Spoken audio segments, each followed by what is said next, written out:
Kuulakem pühakirja sõna Vanast Testamendist Hiobi raamatust 36. peatüki salmidest 22-28, 31-33 ja 37. peatüki salmidest 2-3, 6 ja 9-14. Näe, Jumal kõrgub oma jõuga, kes veel oleks tema moodi õpetaja? Kes veel määraks temale tee ja kes ütleks, sa teed häbitust? Mõtle, et tõstaksid kõrgesse tema teo, millest on laulnud inimesed. Kogu inimkond kaeb seda, surelik heidab pilgu vaid kaugusest. Näe, Jumal on kõrge, aga meie ei tea teda. Ta aastate hulk, see on uurimatu. Jah, ta kogub tilkasid merest, sõelub vihma uputuse jaoks, millega kastavad pilvelaamad, nõrguvad paljude inimeste peale. Jah, seeläbi hoolitseb ta rahvaste eest, annab sööki hulganisti. Pihud katab ta valgusega ja käsib seda märklaua suunas. Ta teatab oma mürinaga viha kiivust häbitusele. Kuulake nüüd ta hääle rappumist ja kõminat, mis väljub tema suust. Kogu taeva all laseb ta sel rulluda ja oma valgusel maa servadeni. Jah, lumele ütleb ta, lange maha, ja vihmasadudele, olge tugevad. Kambrist tuleb tuulispea ja põhjatuultest jahedus. Jumala hingusest antakse jääd ja laiuv vesi on tardunud. Jah, niiskusega teeb ta rängaks pilve, ta hajutab valguse pilve udu. Ja see tiirutab ringiratast, muutes kuju tema otsuste kohaselt, et teha kõike, mida ta käsib tema maailma ringi kohal. On see siis karistuskepiks maale või helduseks, see saab teoks. Terita kõrvu selle peale, Hiob, seisatu ja märka Jumala imesid. Aamen.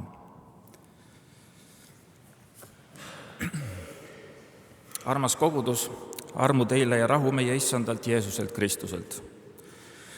Lugesin ette valitud salmid Hiobi raamatu Elihu kõnedest. Jutluste aluseks ei valita sellist teksti mitte kunagi.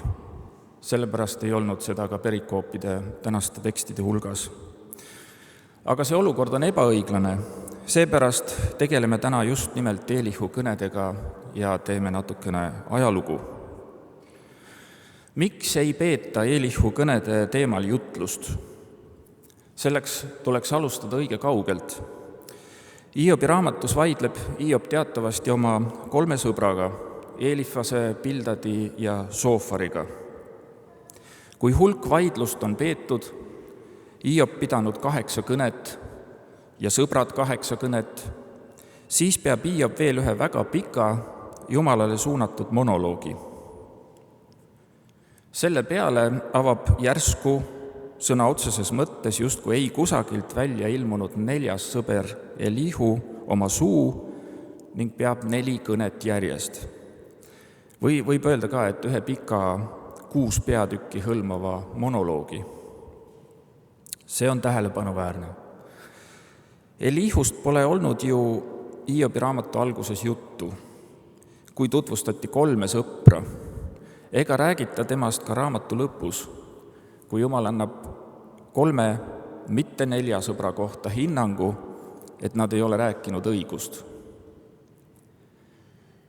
Seda tõsiasja, et Elihu astub justkui läbi ja mängib külalise etendust, on ammusest ajast tähele pandud. Teadlased lahendavad selliseid asju muidugi traditsiooniliselt laadis, et küllap on Elihu kõned lisatud hiljem. Tõepoolest, kui Elihu kõned raamatust välja võtta, ei kaota raamat struktuuri mõttes mitte midagi.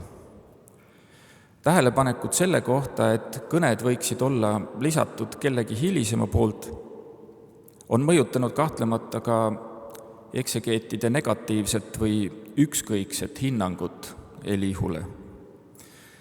Meie oma Uku Masing kirjutas siin Tartus 1930. aastate alguses magistritöö Elihu kõnede kohta ja leidis temale omaselt kogu inimkogemust läbi vaagides, et see autor kes kirjutas Hiobi kannatustest, teadis, mis on kannatus, aga Elihu kõnede autor ei olnud ise kannatanud. Seega ka Uku Masing pidas Elihu kõnesid hilisemaks lisandiks Hiobi raamatusse. Tuleb muidugi olla aus ja tunnistada, et ega negatiivse hinnangu kujunemisel ole Elihu kõned ise ka päris süütud. Kõned juhatatakse sisse sellega, et Elihu on vihane nii Hiobi peale, kes oli pidanud ennast õigemaks Jumalast, kui ka sõprade peale, kes olid jäänud Hiobile vaidluses alla ja jätnud Jumala süüdi. Oma retoorikas kulutab Elihu palju aega enda õigustamisele, et ta on sõpradest noorem ja on viisakalt oodanud, aga nüüd ta enam ei saa, sest sõbrad ei saanud hakkama. Elihu on niisiis teistest noorem. Lausa ülbe poisinolk, mõtleb ja kirjutab nii mõnigi eksegeet. Võib-olla pahandavad eksegeedid mõnikord ka Elihu kõnede teksti seisukorra peale. Ei ole saladus, et Elihu kõnede heebrea tekst on üks raskemaid Vanas Testamendis üldse. Selles on palju vigu ja arusaamatuid sõnaühendeid. Näha on, et tekst on olnud algselt stiilne ja hästi komponeeritud, ent seda on juba väga varajases staadiumis halvasti ümber kirjutatud või halvast käsikirjast kopeeritud. Mõnes mõttes on igal eksegeedil vabadus taastada Elihu kõnesid, nagu ta soovib. Negatiivne hinnang on Elihut saatnud ka läbi tõlgendustraditsiooni. 2. sajandil enne Kristust jättis Hiobi raamatu esimene kreeka keelde tõlkija mitmel põhjusel Elihu kõnedest palju üldse tõlkimata. Küllap ei meeldinud talle keeruline tekst, ohtrad mõttekordused ja võib-olla ka Elihu toon. Veelgi halvemini läks Elihul teoses nimega Hiobi testament, mis on Hiobi raamatu erakordselt värvikas ja loominguline kreekakeelne ümberjutustus ilmselt umbes 1. sajandist pärast Kristust. Siin ainult mainitakse Elihut. Öeldakse otse, et teda inspireeris saatan. Ja Jumal annab siis ka talle hinnangu, mis heebreakeelsest Hiobi raamatust puudu oli. Hiobi testamendil on idakirikus olnud arvestatav mõju. Elihust seal lugu ei peeta. See kõik paneb veel kord küsima, kes peaks üldse tahtma jutlustada Elihu teemal. Ometi on Elihust arvatud ka hästi. Näiteks juudi pikas tõlgendustraditsioonis on olnud probleemiks pigem Hiob, mitte tema sõbrad. Ka Elihul pole seal võrreldavat negatiivset märki küljes. Islamis, kus ju piiblitegelastega on väga aktiivselt tegeletud, on Elihul positiivne kuulsus. Lõppude lõpuks ei mõista ju Jumal Hiobi raamatu lõpus Elihut hukka, vaid ainult 3 ülejäänud sõpra. Ja tõsi on ka, et Elihu ütleb välja nii mõnedki olulised teoloogilised ideed enne, kui seda jõuab teha Jumal oma 2 suures ilmutuses Hiobile. Kui Elihu kõnesid lähemalt lugeda, eriti seda, millest vaatamata raskele heebreakeelsele tekstile midagi aru saab, siis peab tõdema, et seal ei ole mitte midagi blasfeemilist. Elihu ei süüdista erinevalt Hiobist Jumalat. Elihu põhiväide on, et Jumal kutsub inimesi korrale pedagoogilistel eesmärkidel. Haigus, kannatus ja muu selline on inimesele hoiatuseks ja kasvatuseks. Seda ei olnud seni väitnud ükski ülejäänud 3 sõbrast.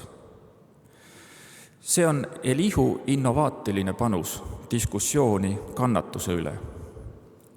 Elihu põhjendab oma pedagoogika väidet sellega, et Jumal on nii vägev, et ta tõesti suudabki neid asju nii korraldada. Kui ta on nii vägev, siis on ta ka parim võimalik õpetaja. Ja siis veel sõnamäng Elihu nimega, mis tähendab ei rohkemat ega vähemat, kui tema on minu Jumal.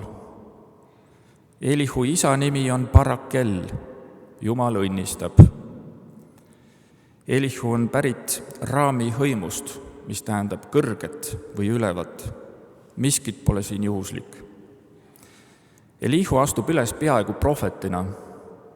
Ka seda on eksegeedid korduvalt rõhutanud, et Elihuga kaasneb inspiratsiooni usk, mida seni ei ole muidu tarkuskirjanduses täheldatud. Elihu ütleb oma esimeses kõnes niimoodi: jah, olen täitunud kõnega, rõhub mind vaim mu rinnas. Ennäe, mu rind on nagu suletud vein, nagu uued lähkrid lõhestuvad. Elihu vaim on Jumalast. See on nii võimas, et ei mahu enam Elihu sisse ära. Kogu Vana-testamendi taustal on see vägagi tähelepanuväärne, sest seni on olnud Jumalast inspireeritud prohvetid. Targad on rääkinud elutarkuse või isade tarkuse põhjal, nagu Hiobi sõbrad Elifas ja Bildad. Nüüd aga väidab Elihu, et targad ja kirjatundjad on uue ajastu prohvetid. Enam ei loe vanus või elukogemus, vaid tarkust on võimalik õppida ja saada Jumala vaimult sellele kinnitust. Tõeliselt karismaatilised targad on ka vaimult vägevad ja osavad. Nad ei pea vaikima. Nende kohus on kaaskodanikke korrale kutsuda. Minnakse isegi nii kaugele, et kui tark teisi korrale ei kutsu, siis on see kurjast. Sisemist veendumust ligimese õpetamisel ei tohi alahinnata. Seega ajab Elihu üdini tõsist juttu. Ja ta ei ole sealjuures ainus. On veel üks teine piibliraamat, mida nimetatakse seoses inspireeritud jumalikult antud tarkusega. See on Jeesus Siiraki tarkuse raamat, mida on asjakohasem nimetada ehk Ben Siira raamatuks, ja mis on vaid vähem kui 100 aastat noorem Elihu kõnedest. Kahjuks ei oska luterlased erinevalt katoliiklastest Ben Siirat nii väga hinnata, sest tõlgivad, loevad ja trükivad tema raamatut oma piiblites harva, nimelt ühena apokrüüfide hulgas. Ometi on tegemist suurejoonelise tarkuskirjandusega, mis on olnud eesti keeles kättesaadav muuseas juba alates esimesest piiblitõlkest 1739. aastal. See on just see raamat, kust on läinud käibele tuntud vanasõna, kes teisele auku kaevab, see ise sisse kukub, ja just sellises sõnastuses. Ben Siira raamatus eeldatakse sarnaselt Elihule, et tark on küll see, kes palju õpib, aga ta on samas ka inspireeritud, välja valitud. Ilma jumaliku annita pole targa jutt mõttekas. Ja kui juba inspireeritud, siis ka kohustusega ligimest õpetada. Sarnasusi Ben Siira ja Elihu kõnede vahel on leitud ka loodusnähtuste kirjeldustes, nagu te just sissejuhatavas lugemises kuulsite. Loodusnähtuste kirjeldustes, millest sai 3. ja 2. sajandi heebrekeelses kirjanduses populaarne teema. Üks põhjusi peitus võimaluses demonstreerida oma teadmisi, vaatlusoskusi ja luuletamisoskusi, sest vastavad kirjakohad on loodusteaduslikus mõttes üsna eesrindlikud ning leidlikult sõnastatud. Aga teine põhjus oli vajadus kirjeldada Jumala vägevust aina vägevamate sõnadega. Just seda Elihu siinses hümnis teeb. Elihu sõnul kogub Jumal merest tilkasid vihma jaoks, pilvede jaoks, mis kindlustab inimestele vilja ja sööki. Jumal saadab välja välkusid, müristab võimsal häälel. Jumal otsustab, millal sajab lund, millal vihma. Tema laseb taevakambritest väljuda põhjatuulel, mis vee jäätab. Jumal on loonud pilved, mis liikudes kuju muudavad. Selline kirjeldus ei ole niisama kirjeldus. Seda hümni raamib Elihu väide, et Jumal on kõrge ja et Hiob võiks märgata tema imelisi asju. Ilmastiku nähtusi vaadeldes tuleb vaid tunnistada, et ainult keegi nii vägev nagu looja Jumal saab üldse midagi sellist luua. Ainult Jumal on nii kõrgel, et ta näeb kõike ja plaanib kõike. Sellest tuletab Elihu kõige põhilisema argumendi, millega ta toetab oma kõnedes kannatuse pedagoogilise eesmärgi ideed. Jumal on nii vägev, et talle ei ole miski võimatu. Ta on nii vägev, et ainult tema saab olla tõeline autoriteet, tõeliselt usaldusväärne. Seepärast küsibki Elihu otsesõnu, kes veel oleks tema moodi õpetaja? Tema, see tähendab Jumala moodi. See on vist ainus kord Vanas Testamendis, kus Jumalat nimetatakse sõnaga moree, heebrea keeli, õpetaja. Üsna eriline juhtum. Hümni ümbritseva raami teisel pool vastavad sõnale õpetaja väljendid karistuskepp ja heldus, milles vana maailma pedagoogikaga kursis olev inimene tunneb ära tolleaegse pedagoogika tähtsaima abivahendi karistuskepi, millega sõnakuulmatut õpilast korrale kutsutakse. Korrale kutsumise eesmärk on hea, seepärast on karistuskepp inimesele lausa jumaliku helduse tunnistus.